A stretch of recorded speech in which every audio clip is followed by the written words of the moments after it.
Aluhu. Ashudana Henry Botenu. Abiama Bagiska Rabiako. Atatwados Wishimeka Quados Badushameka Lamae. We shall many shall El Shabbat, La So El Shabbat, like Totem Tamini, Ola. Bene shall to Lola. He says, Emi Masa El Sadai Shamayim, where Ta'alis Ubayom must be Shabbat by Nafash. Baruch Shemeka, Baruch Ibnega, Baruch Tulateka, Baruch Kudushateka. El Shaddai Malek, El Shaddai Malak, El Shaddai Himno, Olam Mahe. Baruch Shem Kabol Makuto, Olam Mahe. Baruch Kabol Omimi, Kumon, Lek Yom.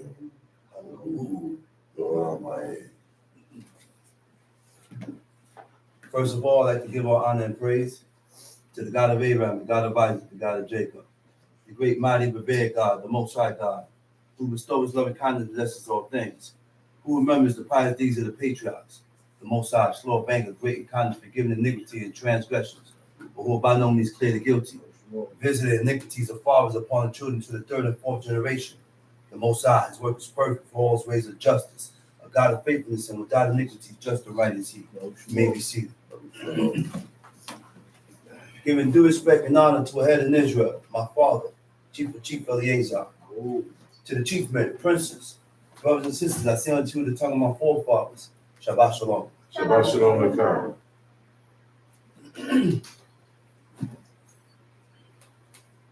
Men of integrity. You have men of integrity and you have women of virtue. Men of integrity are men that displays a dedication. Men of integrity are men that display a dedication to principles, not just any principles, godly principles. A dedication to values, a dedication to belief. They reflect on ethical standards and stand on what is right by God, regardless of the circumstances. That's when you know if you are a man of integrity. Regardless of what the situation is, you always put God first. I said you always put the Creator and his laws first. How do you know you love God? How can you depict or show that you love God? By following after his laws. He said, oh, those that love me, you say, love God and keep my commandments. He said, love God and keep my commandments. So if you love God, the only way to learn about God is reading this book. The things that God loves, the things that God accepts. There are things that pleases God. And everything that pleases God, we read it here in the book. So when we do things contrary means opposite. When we do things opposite from what God says, now guess what? He will begin to despise you. We think God don't hate. We think God is all love and mercy and compassionate and kind. But God also will hate you also if you go against his laws, commandments, and statutes. He will despise you. See, we're going to go into Proverbs chapter 1. And these are the things that we need to keep in mind, man. We need to keep in mind these things because we do things willingly against God. And nothing happens. Nothing happens. So we think we're on the right track. But there's always a recompense. There's always a consequence for your actions against God. There's a reaction for every action. There's always consequences, man. There's always going to be a reaction when we violate the commandments of God. May not be now, but most of us don't think on that. Most of us don't reflect on ourselves and ask ourselves, what have I done? We don't ask ourselves these questions. What did I do to cause this? What did I do to cause that? You know what we do? We point the finger. This happened to me because of you. No, stop blaming people. Don't blame nobody. Go look in the mirror and blame yourself. Now, when you blame yourself, now you will begin to determine, self-inflict. You will be able to self-analyze yourself to find out and to figure out, what did I do to cause this? There's something we did in our life that caused what we need to realize that, man. But a person without a conscience can't recognize that. A person that's not on himself will not recognize these things. This is why when we read the book, God said what? Take heed to yourself. We realize those words, man. Those are some powerful words, man. God is warning us against ourselves. You know why God is warning us against ourselves?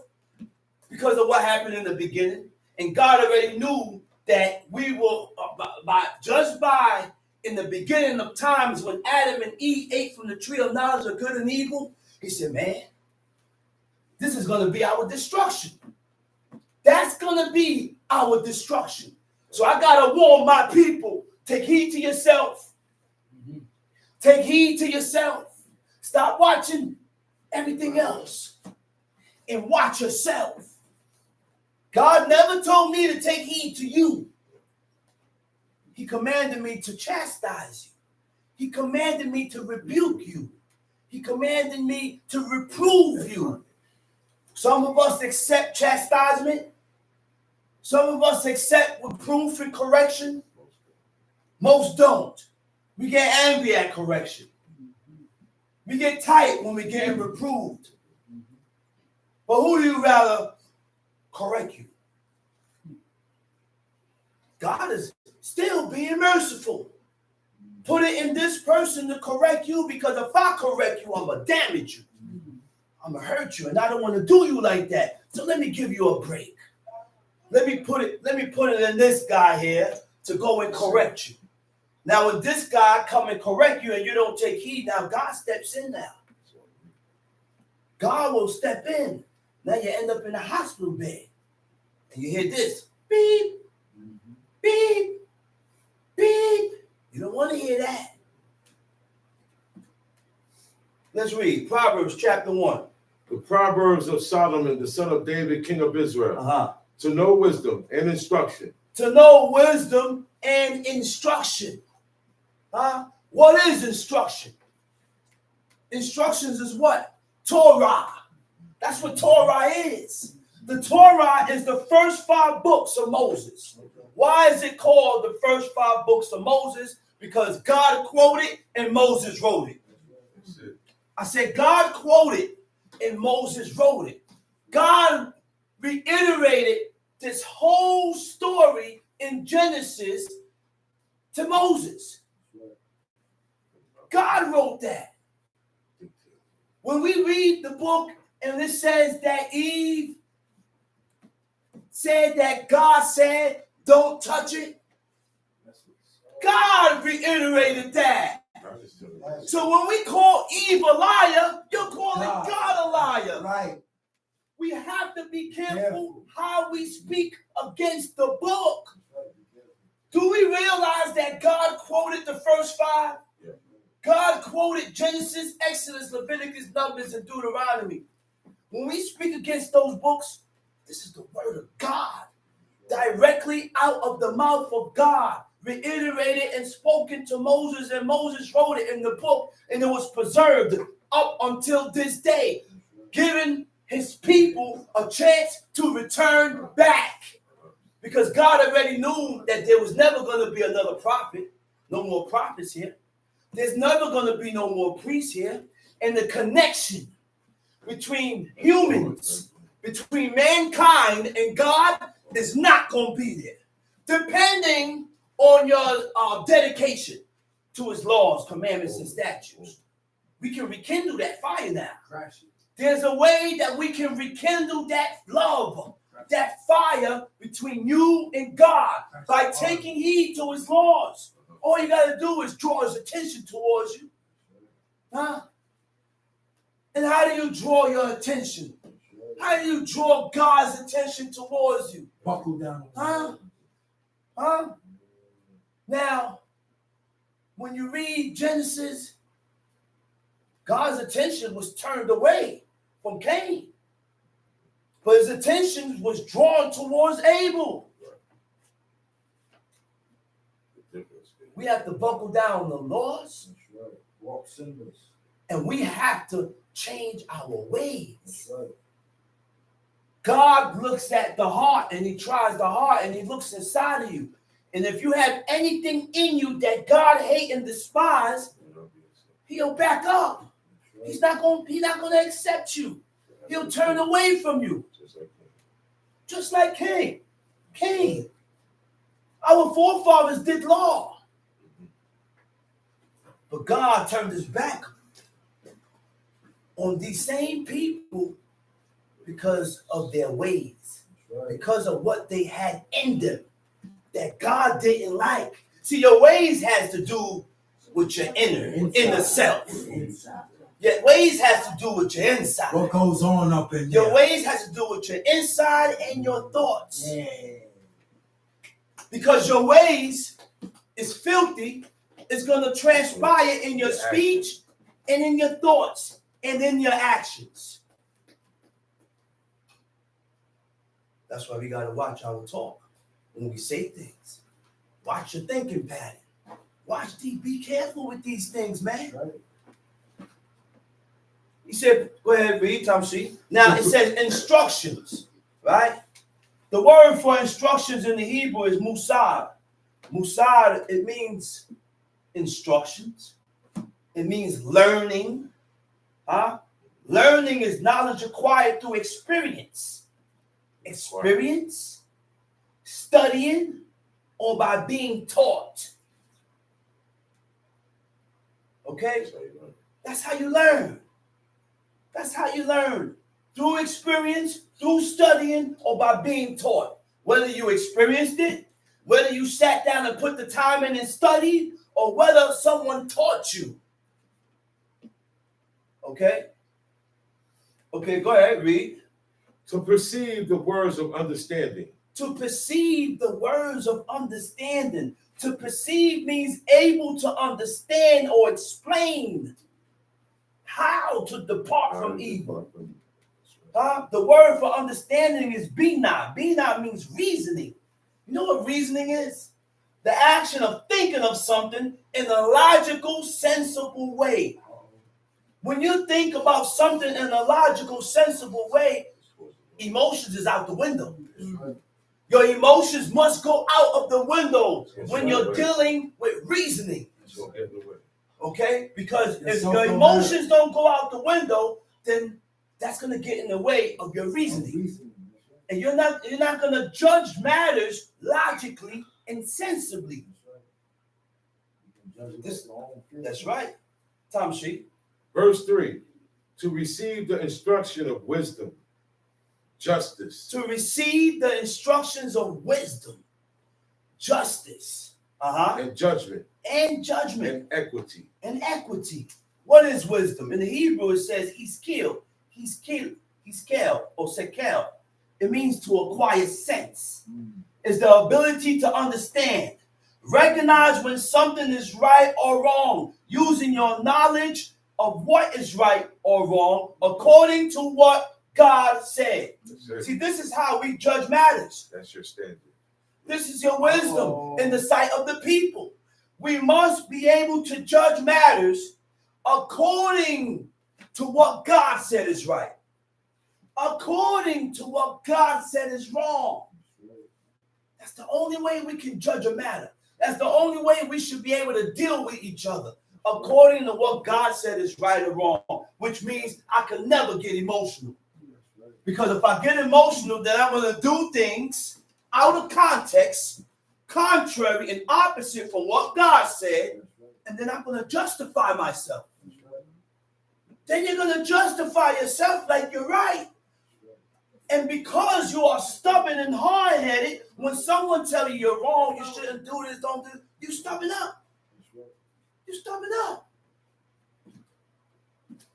Tom, see? Instruction of wisdom, justice, and judgment, and equity. And equity. Go ahead. Verse 4. Verse To 4. give subtlety to the simple. To give subtlety to the simple. You know what subtlety is? Adama. It means prudence. You know what prudence is?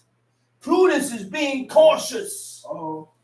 I said prudence Circumspect. is part Uh-oh. of being cautious. Circumspect. We are not cautious with God. Yeah.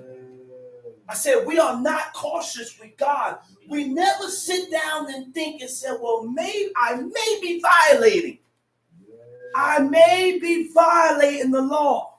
I really don't need to be doing this. I'm not going to die if I don't do it. Let me pull away. Because there's no Moses here to explain this. See, this is how we have to live our life now. Being cautious. Because if we are not cautious, then sin lies at the door. Right there. Sin is going to be lying right there to pollute and to defile your spirit. See, the body don't get defiled by sin. I said the body, the flesh, don't get polluted by iniquity. It doesn't impure the body. It pures and defiles the spirit. It is some type of blemish that only God can see. I can't see the blemish in you. God, you can't see the blemish in me. God is the one that sees the blemish in each and every one of our spirit that we put there. We blemish our own damn self by violating the laws and the commandments of God. Because it's too much, it's too restrictions. It's too many restrictions. It restricts you from doing what you like. Huh? See, these laws give you boundaries. Right. These laws give you limits. Right. It gives you boundaries. It gives you limits. It gives you morals. There's a line. There are lines that you shouldn't cross in life. You should never cross that line in life. Right. Why? Because why? Because I don't want to offend God. See that mentality? He said, nah, I don't want to do that, man, because I don't want to offend God. I don't want to offend God. I don't want God to be angry with me. I want things to go right with me. I don't want to go outside and a bus run me over. Those are the things that happen. You think it's just things just happen just to happen? Nothing happened for nothing. Nothing happened for nothing. So when God put us through certain things in life, it's because the works of our hands, we called it to ourselves, man. Right. So now we must be on point with ourselves every cotton picking day of every day. Every minute of the day, we got to be on point because evil, wickedness is waiting to seep in and detour you away from God. I said, sin is ready to detour you away from God. See, iniquity is a spirit. Yeah. It's something that blemishes your spirit. And when your spirit becomes blemished and defiled and all this, then your thoughts gets blemished. Your thoughts, you ain't thinking right. Now you want to find in the book with something in the book where it substantiates your wrongdoing. Time sheet. Hold up. Cautiousness. Let me get into that word cautious. Cautiousness is a quality or a habit of being careful about what you say and do. You hear that? Cautiousness is a quality or a habit. This is something that you have to develop. Cautiousness, we ain't born being cautious. We ain't born with fear. We ain't born with none of this. We have to develop these things that we read about in the book. These are These are tools that brings life. Prudence, being cautious, being able to govern yourself, discretion. These are tools, man, that we are reading about that we can deliver ourselves from the pit. Go ahead, read. Hold up. One second. I'm sorry. Now, to govern. Prudence is also to govern. To govern means what? To exert a determining or guiding influence in or over. You know what that means? When you are able to influence people to a better life. That's what that means. That's what that means. Let's read. To give subtlety to the simple. To give subtlety to the simple. To the young man knowledge. To the young man knowledge. And discretion. And discretion. What is discretion? Discretion is the quality of behaving or speaking in such a way as to avoid causing offense or revealing private information. Discreet. Be discreet in your words. Be careful with your words. Because sometimes you may say something that's offensive. Sometimes you may say, yeah, you're right. But it's still offensive. So I have to hold back. Sometimes I may say certain things that it may fit one person within the crowd. I got to hold back. See, this is why before we talk, we have to scan the audience. Scan the audience, see who's in the audience. And now I have to choose my words. Because I don't want to offend people with my words. I don't want to say the wrong thing to hurt this one. But I didn't mean it. Well, you didn't mean it, but you did it. You said it. And you hurt this person, or you hurt that person, or you hurt this person. They felt away.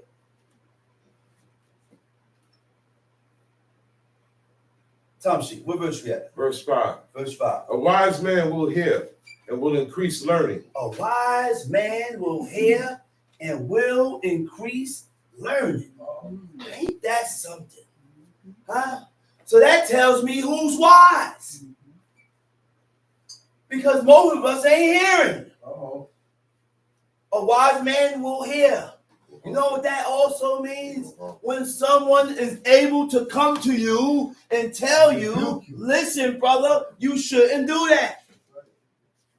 Listen, brother, that what you did was wrong.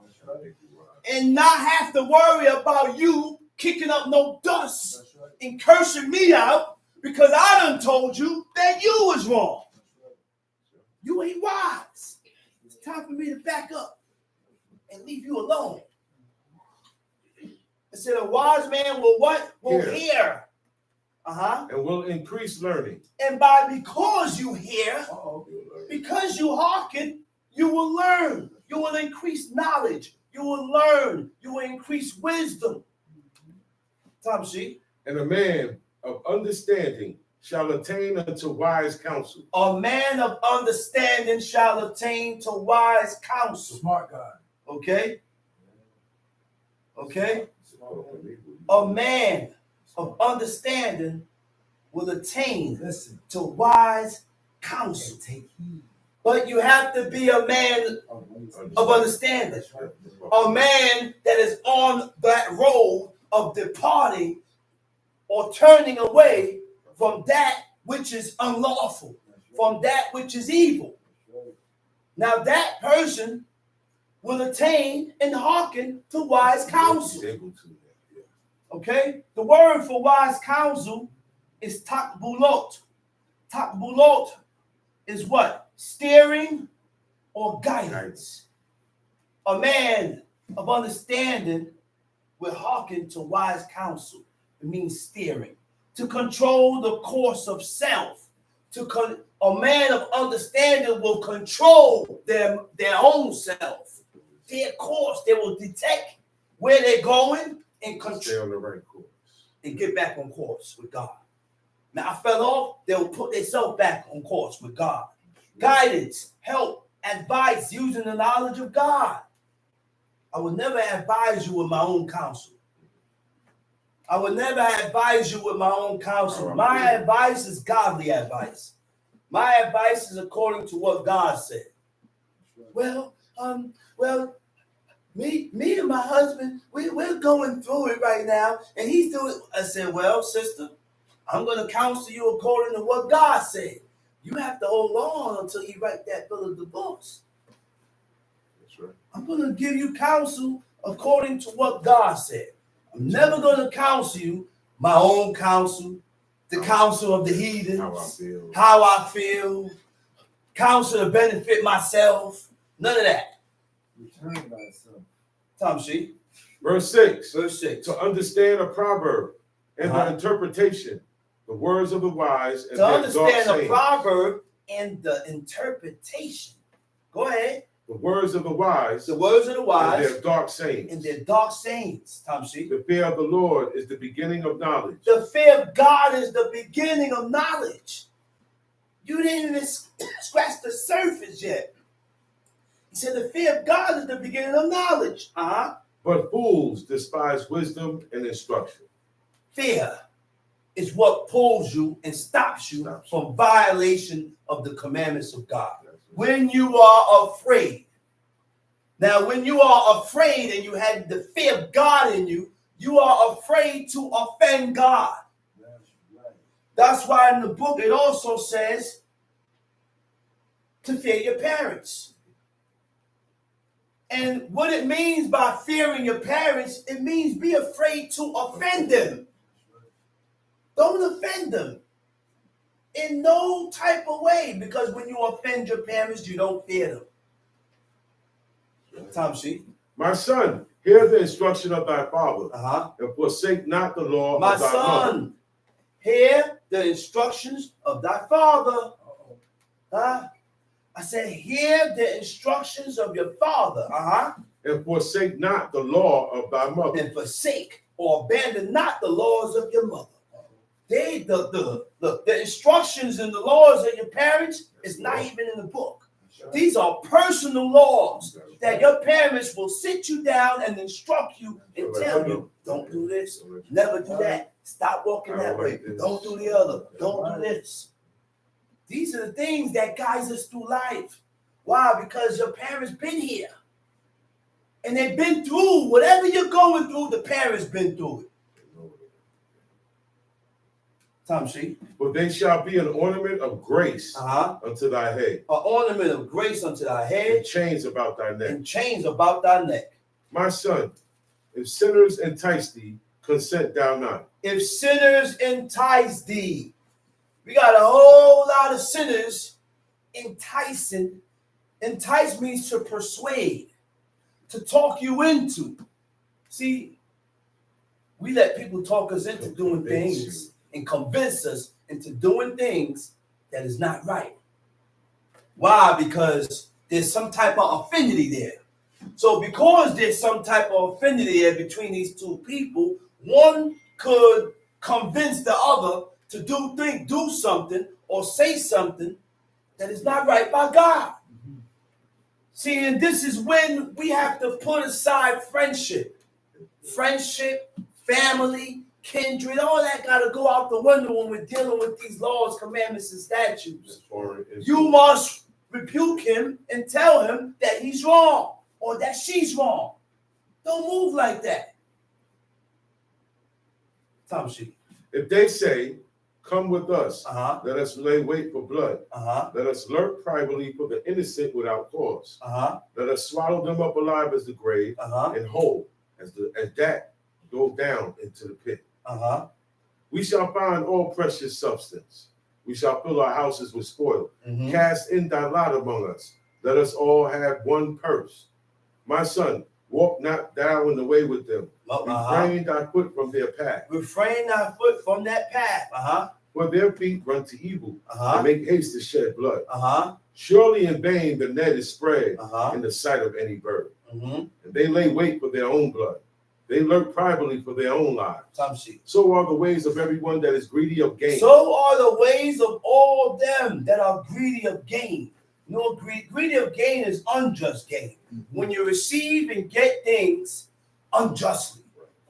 not right according to the standards of God. Okay? It said, which taken away the life of the owners thereof. You done killed them. You done robbed them and killed the person just to gain. Go ahead. Wisdom crieth without. Wisdom cried out. She uttered it in the word for quiet, it means to warn. Wisdom will warn you. Wisdom will forewarn you. Forewarn you is before you violate the laws of God. Wisdom come to you and say, yo, don't do it. That ever happened to somebody? Before I got into doing what I'm doing, it came to my head and told me not to do it. Yeah. Don't walk that way. Don't touch that. But then I reject wisdom and I go and do opposite from what wisdom told me. And I end up jamming myself. He said, wisdom warns. She uttered her voice in the streets. She cried in the chief place of concourse. In the openings of the gates. In the city, she uttered her words, saying, how long, ye simple ones, will ye love simplicity? And the scorners delight in their scorning, and fools hate knowledge. Turn you at my reproof. Turn at my reproof. That's all God is looking for. God is looking for us to turn from his correction. When God corrects us, he wants to see us turn and do better. That's why the Most High told Cain, he said, why art thou wroth? He said, why are you angry? He said, if you do good, I will exalt you. T means to do good, to improve. God is looking towards us to improve in life concerning the laws and the commandments of God. When we don't improve, then that's a problem. That's a problem. When we don't improve, then God turns his back on us. We must improve to gain God's attention. Now we see why Cain's offering was not accepted. Because he didn't improve in life. He didn't improve with God. The same thing with prayers. When we bend our knee and prostrate and send up our prayers, we have to be in good standards with God in order for our prayers to be accepted. Sure. We think everybody's prayers are being answered by God because you want to go bend the knee and pray. You think God is accepting everybody's prayers? No, they don't get down like that, man. Go ahead, read. Turn you at my reproof. What verse we at? 23. Behold, I will pour out my spirit unto you. I will make known my words unto you. Wait. You hear this? Wait. Did we just hear this? This is the key, man. He said, turn you at my reproof. Turn at my correction. Behold, I will pour out my spirit unto you and will make known my words unto you. So if we turn at God's correction, at God's reproof, whether it's coming from, everything comes from God. But sometimes God use us to reprove others. It's still the correction of God. Now, if we hearken to these corrections, God said, I will pour my spirit upon you. I need that spirit. Yeah. I need that. Because this is the spirit that's going to keep you gun-ho and pushing for his laws, commandments, and statutes. Pushing for God and his laws. Being dedicated. Thomas, because I have called and ye refused, I have stretched out my hand and no man regarded. But ye have set at naught all my counsel and with none of my reproof. But ye have set at naught. You have neglected my counsels. You know what's the counsel of God? The book. The book counsels us. Thou shalt not. Thou shalt. We hate being told what to do. That's right. We hate being told what to do. No, you can't do that. No, you can't eat that. Why? Why I can't eat it? Because God said you should not eat nothing, no meat that died of itself. So if God said we shouldn't eat meat that died of itself, then why are we eating turkey slices, salami slices, bologna slices, all these slices, cold cuts? Well, you don't know how the animal died. I'm not against eating meat. I'm against eating meat that died of itself. Why? Because God is against it. And this is what we need to be against. Be against what God is against. Accept what God accepts. And stop living and doing your own wanting ways. This is why we can't see it. Because we continue to do things that is contrary from what God said. We block ourselves. I said we block ourselves from God. Tom sheet. Verse 26.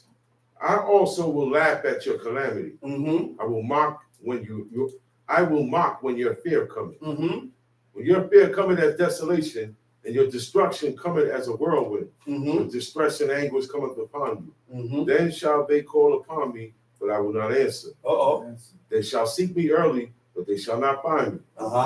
But that they hated knowledge. They hated knowledge. And did not choose the fear of the Lord. And didn't choose the fear of the Lord. They would none of my counsel. You despised God's counsel. They despised all my reproof. They despised all my reproof. Therefore shall they eat of the fruit of their own way. And be filled with their own devices. Wait a minute. You said, therefore, because you didn't hearken to the counsel of God, because you didn't hearken to the chastisement of God, he said, therefore shall they eat of the fruit of their own ways. God is going to feed you with your own iniquities, your own wickedness. God is going to feed you with your own wickedness and be filled with your own advice, your own counsel, your own heart's lusts. Go ahead. For the turning away of the simple shall slay them. And the prosperity Cut that. Let's go to Psalms 94. Psalms chapter 94.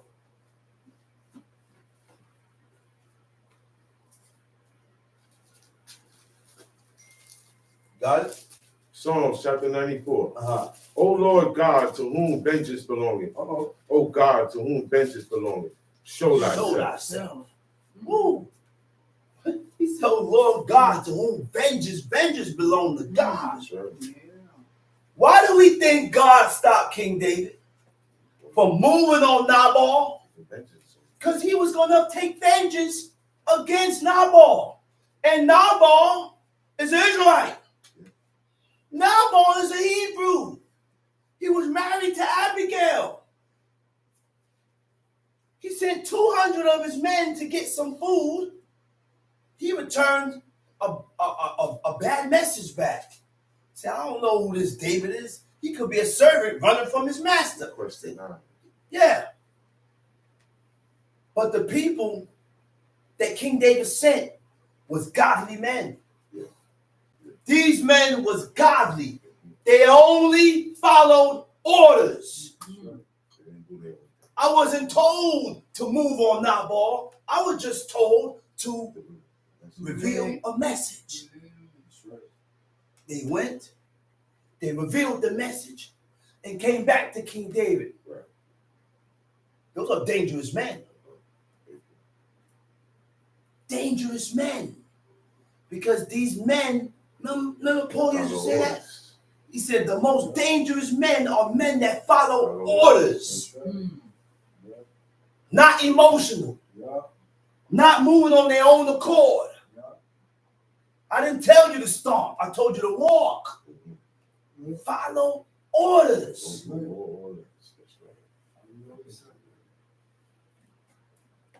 Go ahead. Lift up thyself, thou judge of the earth. Lift up thyself, thou judge of the earth. It means to exalt yourself. But the only one that exalts himself is God. We cannot exalt ourselves. God is the only one that exalts himself, that elevates himself by praises. Go ahead. Render a reward to the proud. Render a reward to the proud. Lord. What does proud? What is a proud heart?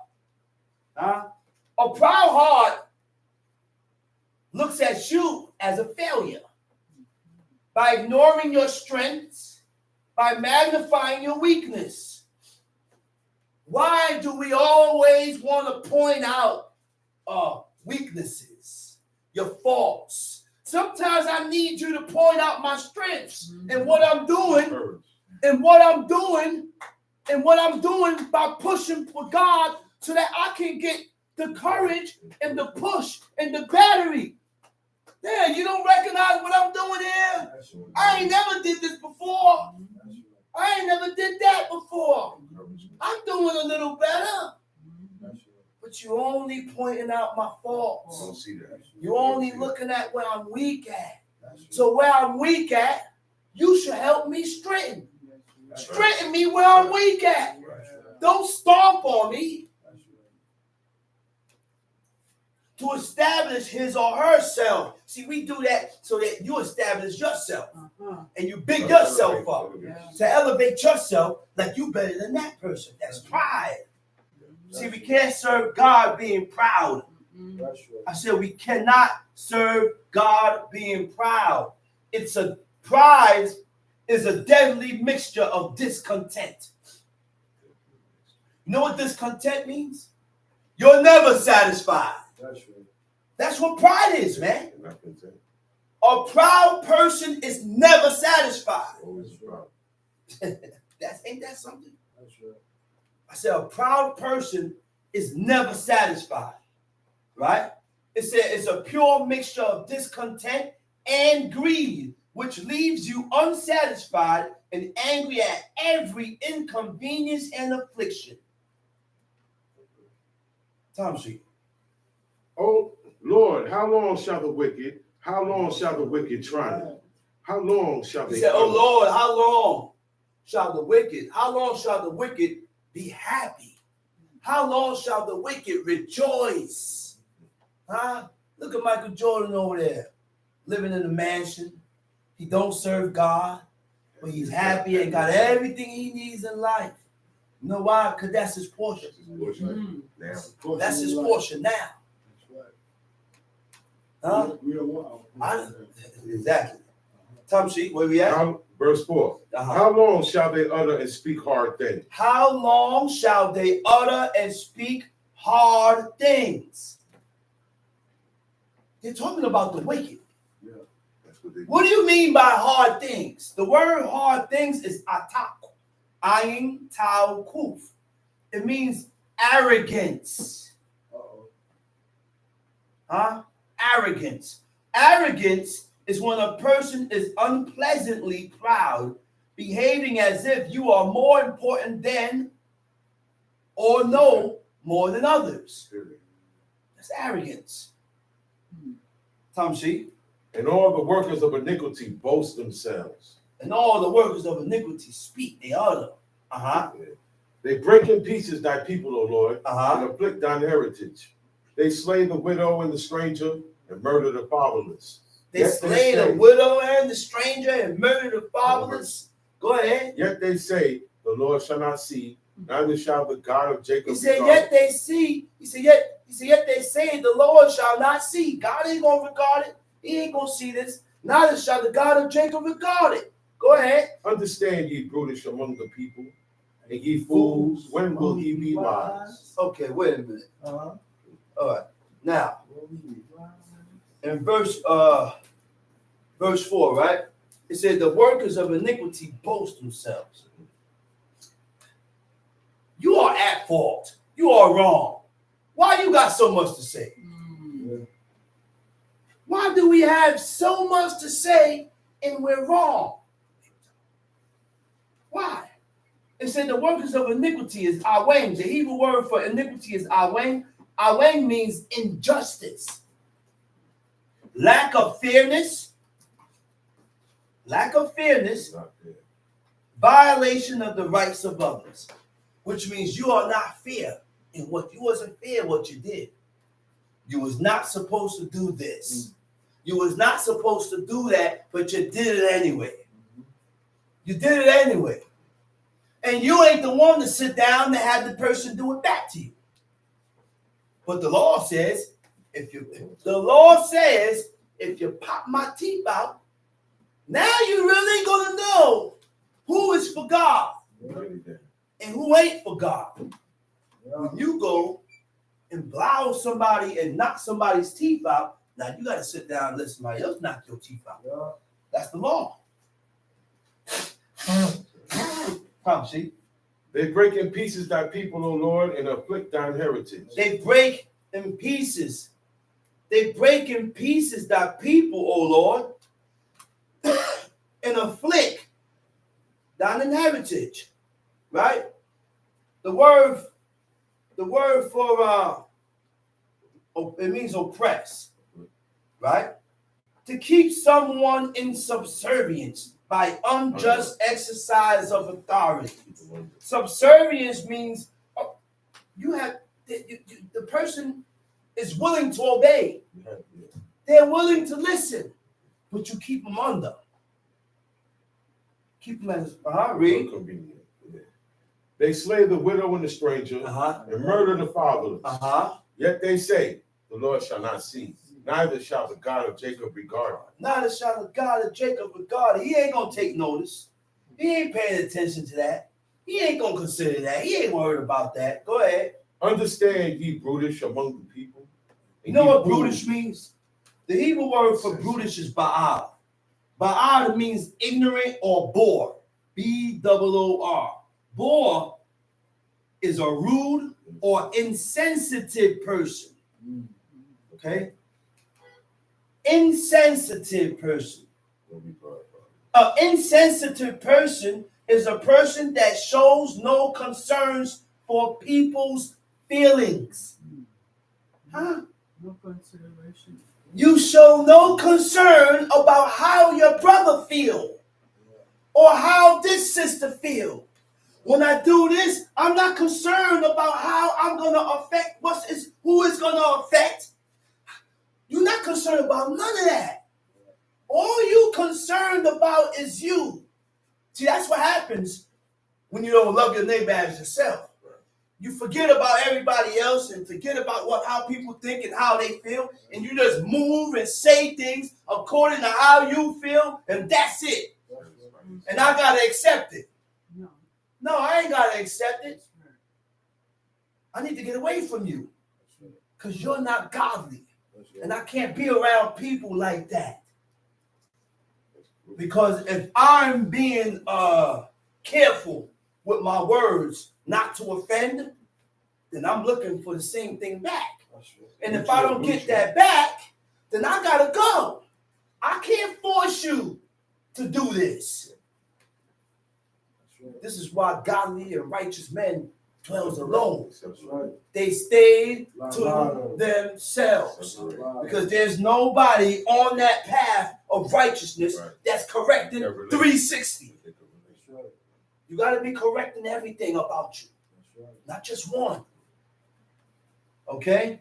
A rude boy is a rude or insensitive person. You know what a rude is? A rude is a person. Person is offensive, impolite, or ill-mannered. You know what's rude? That's why God said, that's why when you read the book, he said, don't interrupt men in the midst of their talk. Very important. That's rude. If you're not rude, you won't interrupt men in the midst of their talk. Man is talking, and you just butt right in. What's wrong with you? You don't see two men is talking, you can't sit and wait. That's rude. We don't consider none of that. We only look at a few things. Look at this, do this, and forget everything else. We forget about everything else. This is why we need to read the book, because the job is never complete. I know my job is never complete. Knowing my job can become complete when I'm dead. When God decides to take me from this earth, now my job has been completed. But as long as you're alive, the job always continues. Because we don't know it all. We don't know it all.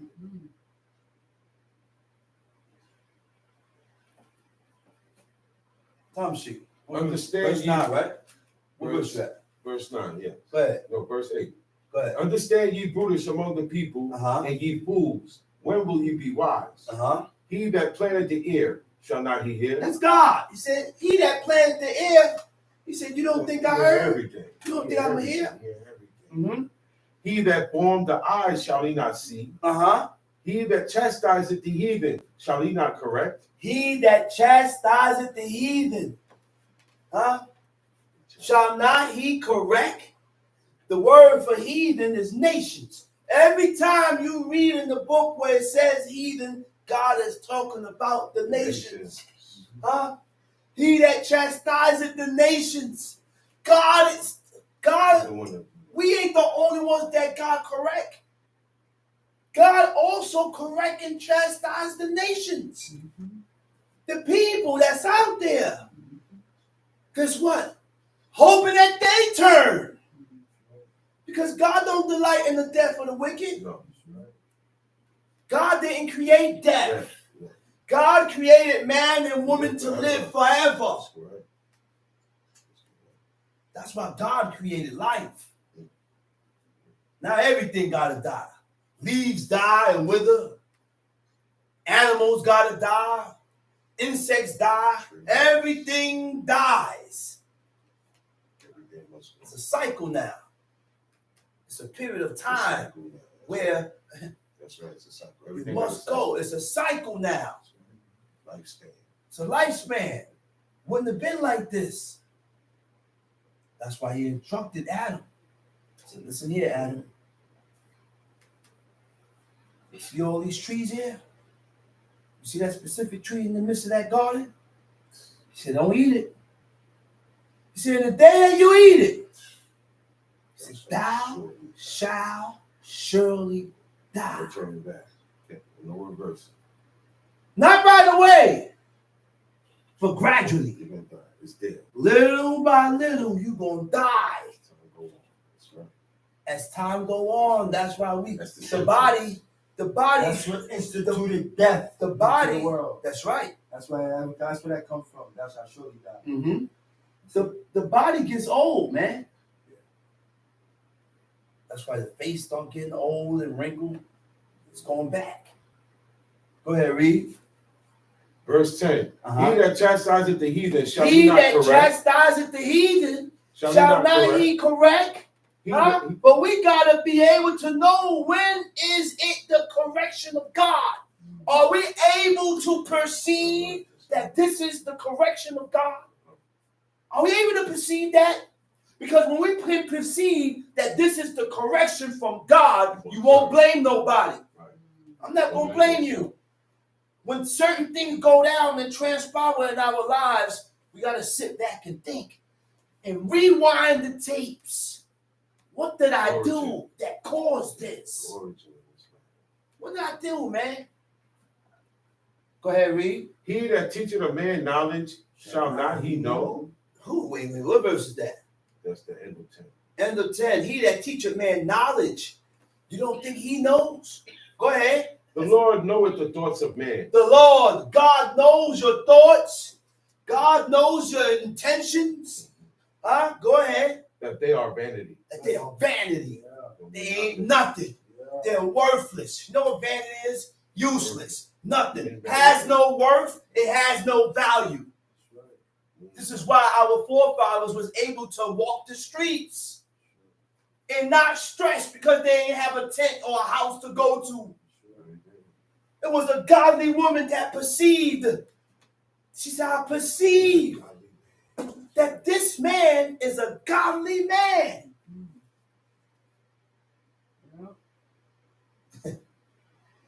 So she was telling her husband that.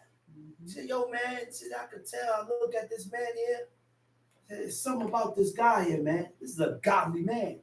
She went and made a chamber, an upper chamber, a bed, a lamp, a table. So every time this godly man passed, he's able to go up here and relax and rest. So because that woman did good to him, he felt obligated to do good for her. See, this is righteousness, and God teaches us what righteousness is. We don't know what righteousness is. We got to learn and understand. Someone has to teach us what righteousness is. And you see the situation we are in. We don't have Moses to go to and explain, to learn righteousness from. Can't inquire of God and ask no questions about righteousness. We can't do none of that. But he gave us his book. And according to your lifestyle and how you live and your determination with God will determine how much God will open your eyes to. We think, how do you know a person believes God? His actions. How you live. His actions. How you live. How you live. But guess what? That's not the only way. Many ways. I learned one way yesterday. In Numbers 20. God opened my eyes. I'm reading. I said, oh, I said, stop. No. Remember at the wilderness, was it the mountain of Zen? Wilderness of Zen. Wilderness of Zen. The people was murmuring and complaining because they ain't got no water. Right? So God instructed Moses and told him, he said, go to that mountain and strike the mountain. Moses went to the mountain and he didn't sanctify the name of God. What God told him. He said, because you didn't believe me. I said, that's another way you show you don't believe God.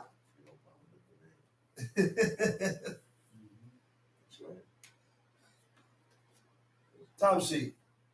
Blessed is the man whom thou chastenest, O Lord. Blessed is the man.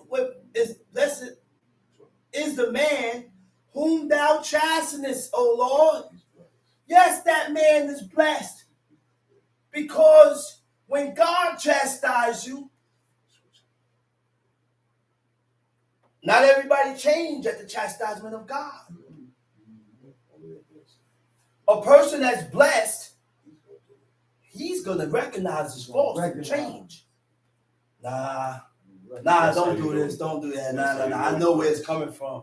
I did this, and I said I wasn't going to do it, so God allowed this to happen to me. Tom sheet. And teaches him out of thy law. Verse 13, that thou mayest give him rest from the days of adversity until the pit be digged for the wicked. Come on, man. It says it right there in the Psalms. What are we talking about? There's no pit. There is a pit that God have for wicked people.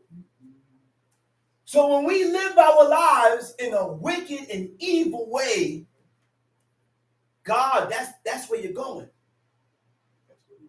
That's where you're going. So it behooves you. I said it behooves you to turn your ways according to the way God wants us to be. His way. We're vain. That's why we don't grow our hair. We're vain. I like the bald head look. The Rick Ross look.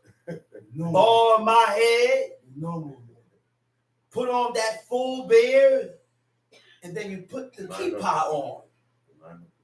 Walking around here by thus saith the Lord. My father stopped talking to people like that. He said, listen, you want to talk about God? He said, what have you to declare the statutes of the living God? He said, man, grow your hair first. Right. Don't come talking to me about law. Grow your hair first, man. Do we really think our thoughts is going to be correct? Nope. When we continue to sin presumptuously, man? Right. Your thoughts would not be right. Presumptuous. Some of those thoughts, God is going to be off. Warped thoughts. Warped advice. Warped counsel. Why? Because your actions is warped. The things that you're doing is warped. And it's against the laws of God. Be truthful with yourself. Golly. All right, man. Yeah, I know, brother, but I like balding my head. Be truthful. That type of person, when he's truthful, he has a chance. Because he's admitting that he's wrong. Because you're admitting.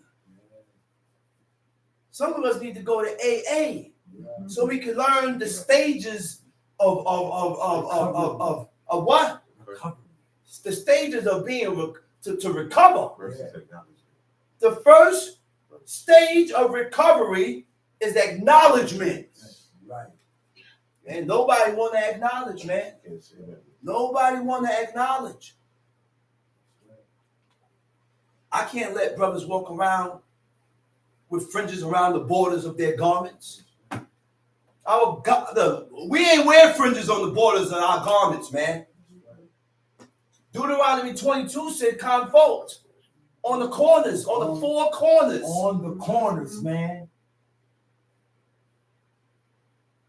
But we look around and we see brothers put on fringes on the borders and don't say nothing. Yeah. So you might as well wear it. Yeah.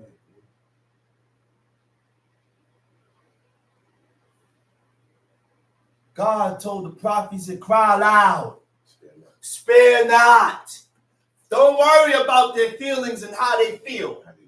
How they look. Time sheet. Verse 14. For the Lord will not cast off his people. Uh-oh. Neither will he forsake his inheritance. Uh-oh. Uh-oh.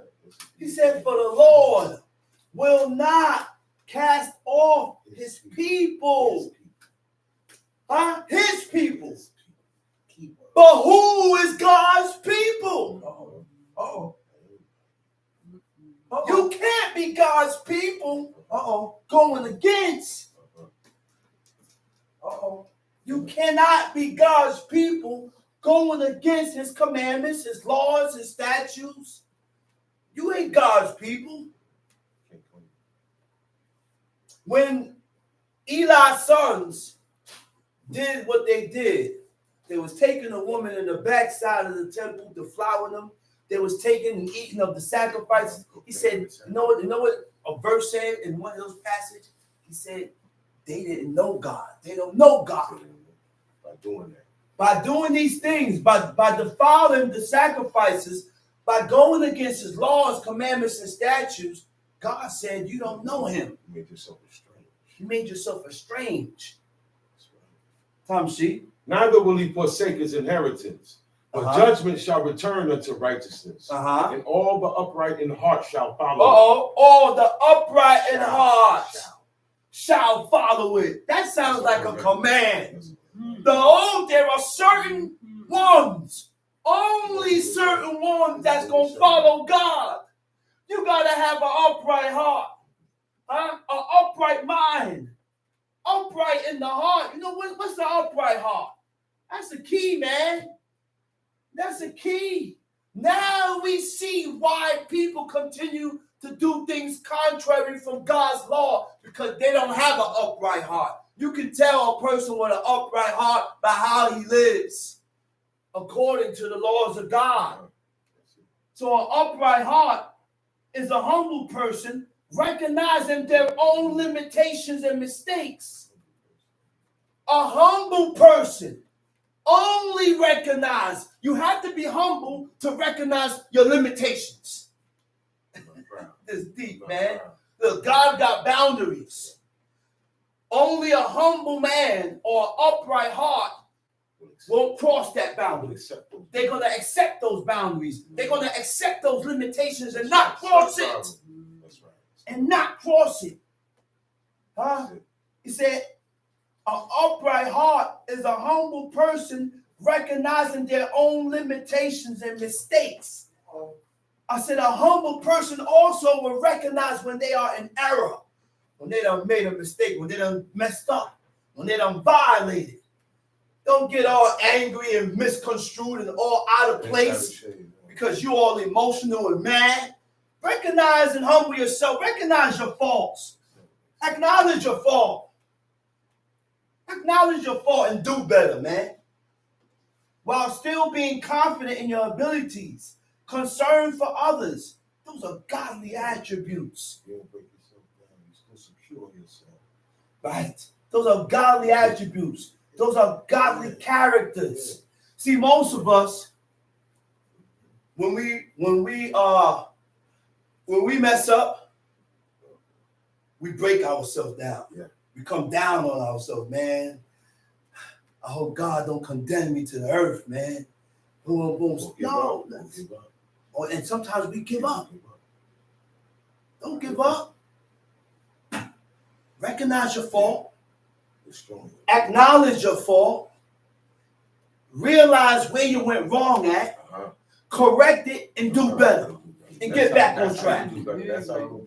And get back on track with God. That's it. Get back on track. Don't get caught up in that type in that. Tom Sheet. Who will rise up for me against the evildoers? Who will rise up for me against the evildoers? Or who will stand up for me against the workers of iniquity? Unless the Lord had been my help, my soul had almost dwelt in silence. When I said, my foot slipped, thy mercy, O Lord, held me up. When I said my foot slipped, he said, my foot done slipped. The word for slip is matah, mem, tet, hey. It means to waver. It means to vacillate. To waver means to be undecided. All between two opinions. When you're wavering with God, you are undecided. Can't make it up. My mind is not made up. Okay? Undecided between two opinions or courses of action. Vacillate means to waver in the mind, waver in the will or feeling, to hesitate in choices of opinions and fluctuate. Time sheet. In the multitude of my thoughts within me, thy comforts delight my soul. In the multitude of my thoughts within me, thy comfort delights my soul. When I looked up the definition of thoughts, right? It says, Sar al-Pim, Sare Afim, right? It means troublesome thoughts, right? Troublesome thoughts are thoughts that the person formulate in their own mind with no concrete proof. No concrete proof, but you done formulated these ideas in your own head, in your own sick mind without any proof. And you try to eradicate these thoughts, which makes it intrusive. It's hard to control. And it comes often. It keep coming, keep coming, it keep coming, it keep coming. Next thing, the constant of it coming, you believe it. The more you think about it, the more anxious and worse it gets you. Start adding things to it, which is all false. And this is why this happened. This is with no proof.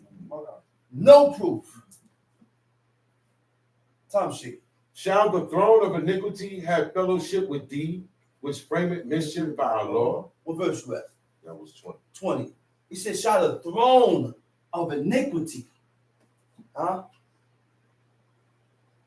shall the throne of iniquity have fellowship with thee, which frameth mischief by a law? The Hebrew word for iniquity is not our own.